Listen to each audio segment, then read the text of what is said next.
11वां अध्याय। नारद जी ने कहा, एक समय जलंधर पत्नी सहित असुरों से सम्मानित हो सभा में बैठा था तो परम कीर्तिमान श्री शुक्राचार्य वहां पहुंचे, जिनके तेज से सब दिशाएं प्रकाशित हो गईं। गुरु जी को आता देख असुरों सहित सागर पुत्र ने उठकर बड़े आदर से उनको प्रणाम किया। तेजस्वी शुक्राचार्य ने सबको आशीर्वाद दिया। फिर एक आसन पर बैठकर सब दैत्य भी यथा स्थान पर बैठ गए और सागर पुत्र ने नम्रता से यह प्रश्न किया, हे गुरु जी, राहु का सिर किसने काटा था, आप हमें बतलाएं। इस पर श्री शुक्राचार्य जी ने विरोचन पुत्र हिरण्यकश्यप और उसके धर्मात्मा पौत्र का परिचय देकर देवताओं और असुरों द्वारा समुद्र मंथन को संक्षेप में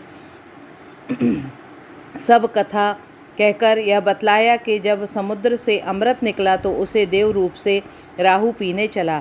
इस पर इंद्र के पक्षपाती भगवान विष्णु ने राहु का सिर काट डाला। यह सुनने के साथ ही जलंधर के नेत्र लाल हो गए, उसे बड़ा क्रोध किया।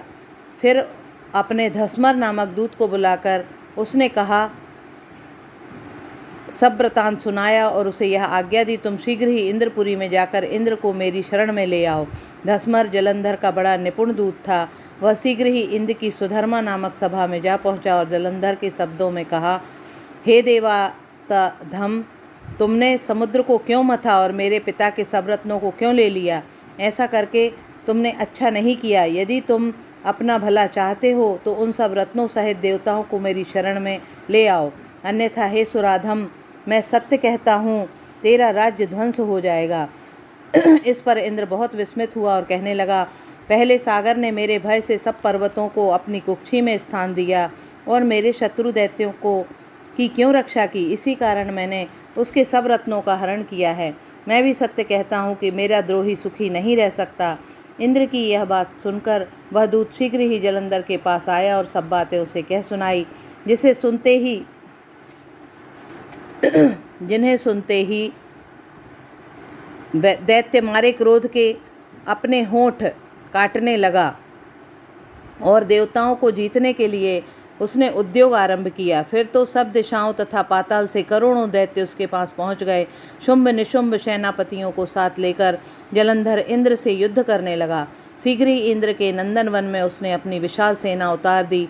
वीरों की शंख ध्वनि और घोर गर्जन से इंद्रपुरी गूंज उठी। अमरावती छोड़ देवता उनसे युद्ध करने लगे। भयानक मारकाट हुई। दोनों पक्षों के आचार्य अपने अपने मृतकों को जलाने लगे।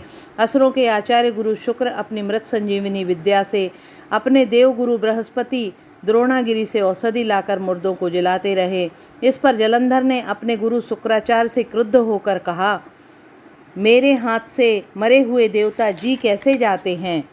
जलाने वाली विद्या तो सब आपके पास ही है, फिर यह क्या बात है? इस पर श्री शुक्राचार्य जी ने देवगुरु श्री बृहस्पति द्वारा द्रोणागिरी से औषधि लाकर देवताओं के जलाने की बात कही। यह सुनकर जलंधर और भी क्रुद्ध हो गया और श्री शुक्राचार्य जी से कहा, क्रुद्ध क्यों होते हो? यदि शक्ति हो तो द्रोणागिरी पर्वत को उखाड़कर समुद्र में फेंक दो, तब मेरे कथन की सत्यता प्रमाणित हो जाएगी।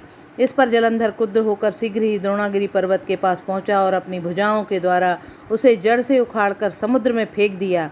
यह भगवान शंकर का तेज था, इसमें जलंधर की कोई विचित्रता नहीं। बाद में वह सागर पुत्र युद्ध भूमि में आकर बड़े वेग से देवताओं का संहार करने लगा।